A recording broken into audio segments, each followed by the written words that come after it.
I think it's time to introduce the rest of the band to you. Veronika, you've played this beautifully. Thank you so much.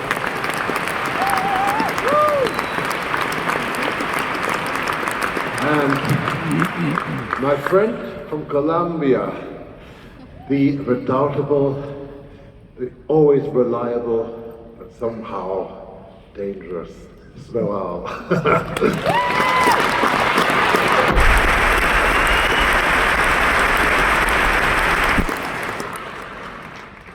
What are we doing? Oh, we have a hum problem. Okay, so this man is special because for 48 years he and I have made music together. This is the gloriously wonderful Andy Pask.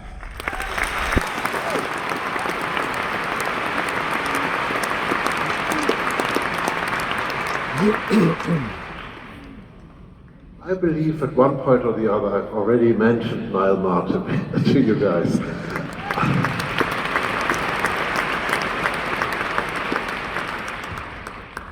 I just want to say this. I never left my studio until his father, Johnny Marr, basically bullied me and said, one of these days you have to go out there and you have to start looking people into the eyes. You can't just hide out in your room. So that's what I'm doing. And it's his father's fault that you guys are here, if you see that.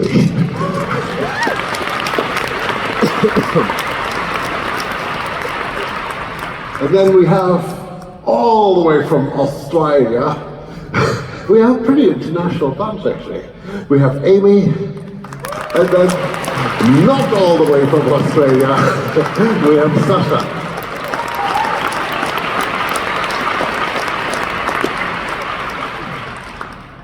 You think I would forget you?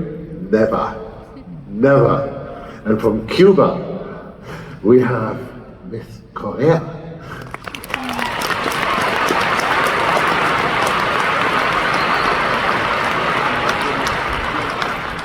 And then the other German,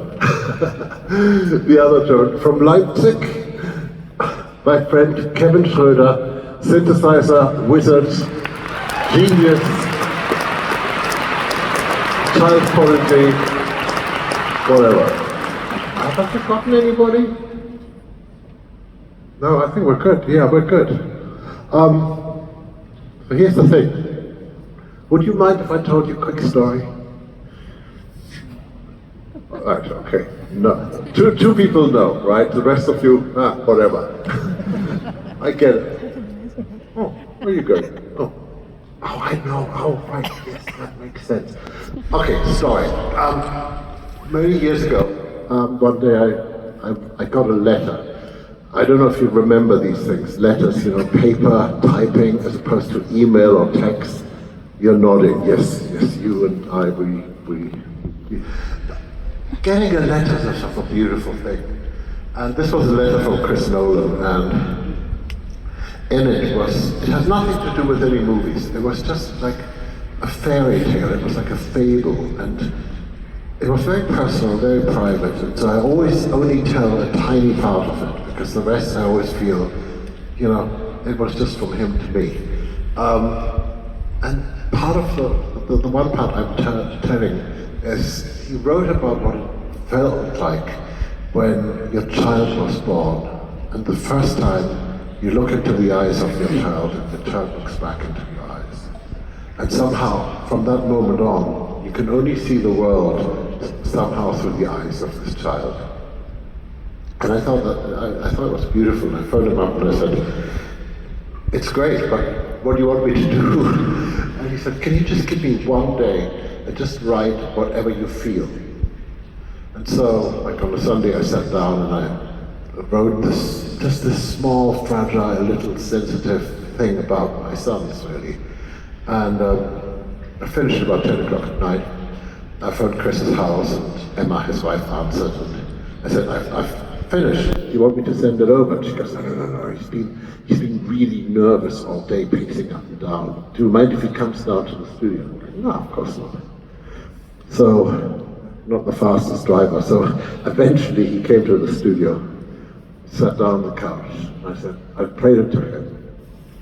We get to the end, and he's sitting there, and I'm going, so what now? And he goes, well, suppose I have to make the movie now. And I'm going, what is the movie? You know, what is it about? He starts talking about space, he starts talking about planets, he starts talking about love and time and mathematics and physics and all those things. And I say to him, but Chris, this is huge, epic thing you're telling me. I've written this tiny, fragile, very personal love letter to my sons. And he goes, yeah, but now I know where the heart of the story is. And the story is Interstellar.